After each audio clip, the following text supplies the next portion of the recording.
On March of 1986, 12-year-old Michella Welch left her home in Tacoma, Washington, to spend the day at Puget Park with her two younger sisters. It was a simple spring outing. The girls brought along their bikes, a picnic lunch, and their dog. At one point, Michella rode home to grab sandwiches they had forgotten. She returned to the park, dropped off the food for her sisters, and then headed to a nearby convenience store to use the restroom. That was the last time her sisters saw her alive. When Michella didn't come back, her sisters grew worried. Hours later, the search ended in tragedy. Michella's body was discovered in a wooded area near the park. The case devastated her family and shook the Tacoma community.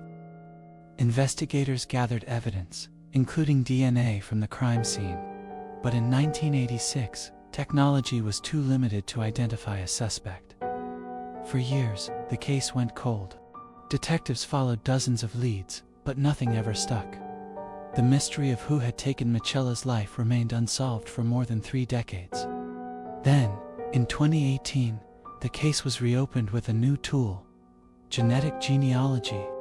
Detectives submitted the DNA sample to a public genealogy database, searching for relatives of the unknown suspect. Piece by piece, a family tree emerged. The results pointed to Gary Charles Hartman, a man who had lived in Tacoma at the time of the murder and worked nearby. Police secretly followed Hartman and collected a discarded napkin with his DNA. When tested against the crime scene evidence, it was a match. Hartman was arrested 32 years after the crime. In 2024, nearly 4 decades later, he was convicted of Michella Welch's murder. For Michella's family, the pain of losing her never went away. But after years of unanswered questions, they finally knew the truth.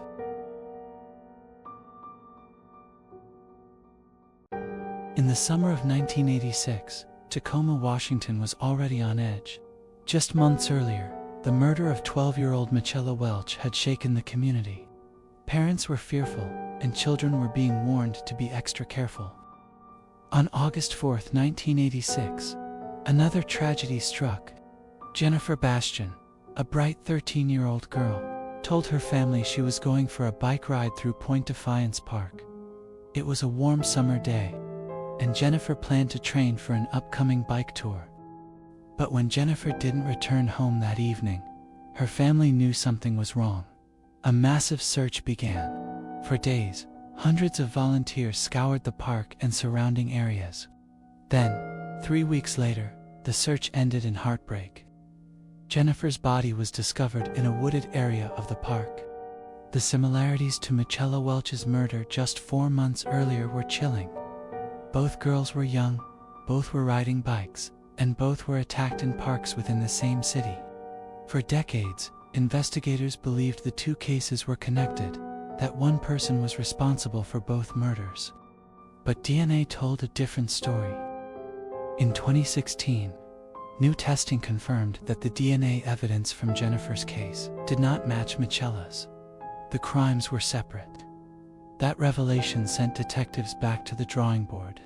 Finally, in 2018, after 32 years, Jennifer's case broke open. Investigators used genetic genealogy, comparing the suspect's DNA to public family tree databases, and traced it back to a man named Robert Washburn. Washburn had once lived in Tacoma, not far from Point Defiance Park, but later moved across the country to Illinois. Police tracked him down and collected a sample of his DNA. The results were undeniable. It matched the evidence from Jennifer's case. Washburn was arrested, extradited to Washington, and in 2019, he pled guilty to Jennifer's murder. He was sentenced to more than 26 years in prison. For Jennifer's family, it had taken over 3 decades to learn the truth. The man responsible had lived quietly in plain sight for years, while they carried the weight of unanswered questions. Jennifer's case is a chilling reminder of how one community was haunted by 2 horrific crimes, and how modern DNA technology finally gave a family the answers they had waited for since 1986. On October 3, 1984, 9-year-old Christine Jessup was excited for a simple, ordinary day. She had just come home from school in Queensville, Ontario, and was planning to meet a friend at the park. Her parents weren't home yet, so she hopped on her bicycle and set off, expecting to return later. But Christine never made it. When her family came home and realized she was missing, panic set in immediately. Neighbors, police, and volunteers searched the area. For months, her disappearance haunted the small town. Then, on December 31st, 1984, the search came to a heartbreaking end. Christine's body was found in a rural area about 50 kilometers from her home. The discovery devastated her family and the community. Police promised to find whoever was responsible. Investigators quickly focused on a neighbor, Guy Paul Morin. He was quiet, kept to himself, and didn't quite fit in with the people around him. That was enough for suspicion to grow. Despite weak evidence, Maureen was arrested and eventually convicted of Christine's murder. But behind the scenes, many felt the case didn't add up. Years later, advancements in DNA technology provided the truth. In 1995, testing proved that Maureen was completely innocent. He had lost years of his life to a wrongful conviction. Even with Maureen cleared, Christine's case went cold. For decades, her family had no answers. Then, in 2020, investigators turned to a powerful new tool, genetic genealogy. By comparing DNA from the crime scene to databases of family trees, they were able to identify the real killer, Calvin Hoover. Hoover had once been a friend of the Jessup family, but there would be no trial.